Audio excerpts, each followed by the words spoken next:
Jovens, tudo bem com vocês? E aquela matéria da Rolling Stone, hein, gente, sobre o Caetano Veloso?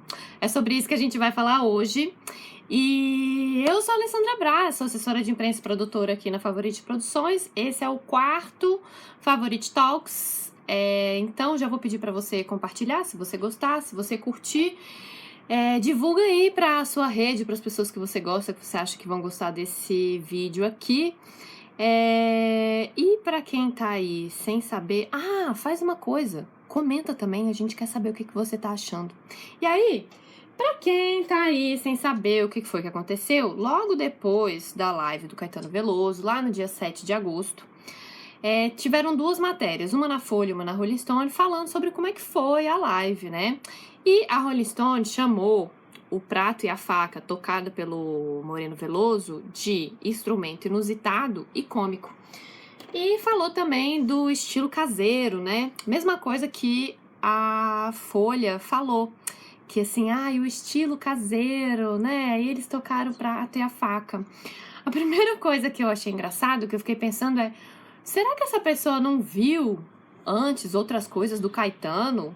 Porque esse prato e essa faca já estão nesse disco e nesse show ofertório já tem um tempo já, né? Então não tinha como ser uma coisa assim. Bom, mas o que eu quero, o que eu acho importante a gente começar falando aqui é sobre como essa discussão, que deu várias textões no Facebook, foi de como anda o jornalismo musical, como é que tá o jornalismo musical nesse momento. E aí, a Rolling Stone foi mais cobrada por ser considerada uma revista de música. E por que eu falo considerada? Porque a Rolling Stone não se apresenta mais como uma revista de música, ela se apresenta como a maior revista de entretenimento do mundo. E aí, para referendar isso que eu tô falando, é só você ir lá no Instagram deles, no Instagram não, no Facebook ou no site deles que tá escrito exatamente isso. E o que acontece se você deixa de ser uma revista de música para ser uma revista de entretenimento? E aí quer dizer que a música tá dentro do entretenimento, não é? Não é mais a música a coisa principal. É que você não precisa mais contratar pessoas que são especialistas em música. Você pode contratar pessoas que sabem de entretenimento, que entendem um pouco sobre música, mas elas não são especialistas em música, em nenhum estilo. A segunda coisa que acontece, minha gente, é que a revista Rolling Stone, embora a gente tenha achado, ou melhor, embora ela tenha se posicionado como uma revista de música, ela nunca foi uma revista de música brasileira. E para isso, é só dar uma olhada nas capas das revistas. E aí é só vocês entrarem lá no site da revista que vocês vão ver, porque tem todas as edições lá.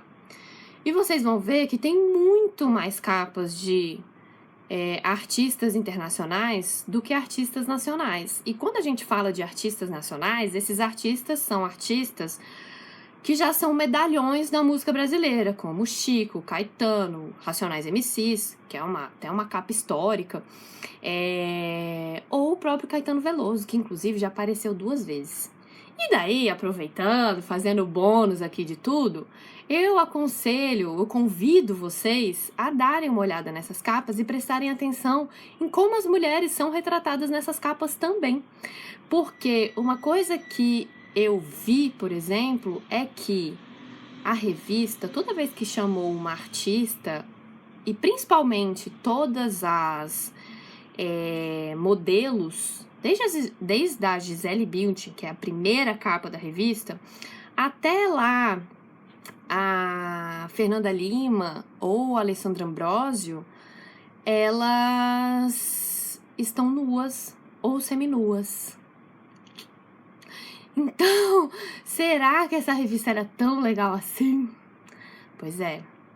Então a gente se deixou um pouco enganar, né, pela Rolling Stone, por essa revista. Por quê? Aí você vai falar assim, mas Ale, a minha banda saiu na Rolling Stone. E saiu uma matéria muito legal. E aí eu te pergunto, será que foi por conta do jornalista? Ou será que foi por conta da revista em si, do posicionamento da revista? Porque eu duvido E eu acho que a primeira coisa é a que conta. E aí, minha gente, a Rolling Stone, então, nessa coisa de ser uma revista, foi, ó, decaindo. Eu, por exemplo, nunca entendi porque que a Rolling Stone mal usava o Facebook, não tinha um Instagram forte, não tinha um canal no YouTube. E aí eles perceberam finalmente isso, depois de muito tempo, eles perceberam que eles estavam indo para o caminho errado e que finalmente as mídias sociais era uma coisa que não dava mais para escapar. Aí o que eles fizeram? Eles fizeram algo que praticamente todos os veículos grandes fazem. Eles mandaram todo mundo embora e começaram a contratar pessoas novas. E aí, dentro dessas contratações, veio o Pedro Antunes. Eu não quero falar do Pedro, porque vocês sabem que o Pedro é amigo da Favorite Produções, ou colega, ou qualquer coisa, mas ele tá próximo da gente, e aí eu prefiro não comentar sobre isso. O que eu posso dizer é, eu sei que teve uma conversa lá dentro sobre tudo isso que aconteceu e o que está acontecendo.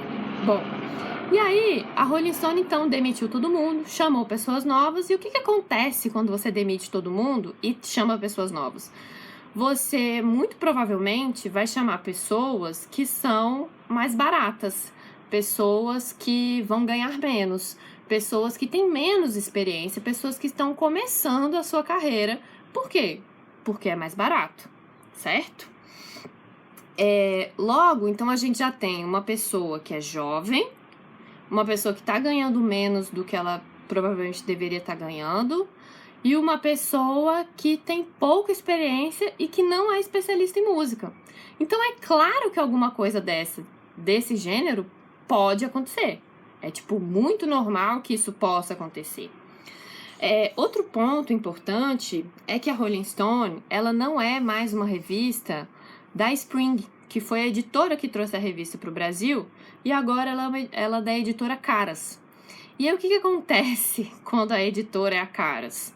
Acontece o que vocês vão ver se vocês entrarem dentro do site, lá no site, que vocês vão ver muito mais matéria sobre política, muito mais matéria sobre coisas de cliques, e muito mais matéria sobre umas matérias que parecem fofoca, sabe?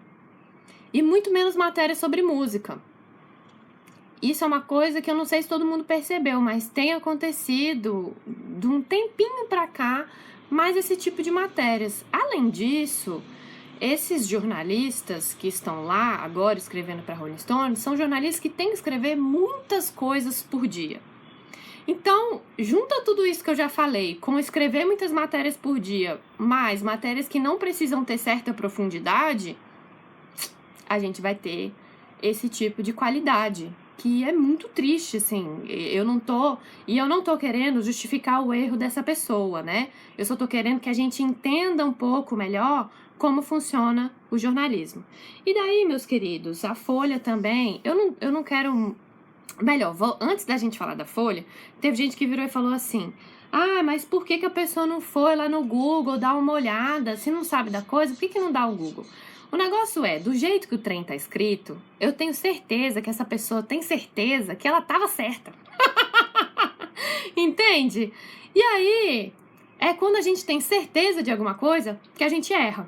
E aí vou falar, por exemplo, o que aconteceu comigo. Porque no último vídeo eu virei e falei assim: gente, se vocês quiserem entender quem é o editor da Folha de São Paulo, vai lá ver o vídeo da entrevista da Laiso para a Folha de São Paulo. Aquele é o editor da Folha de São Paulo.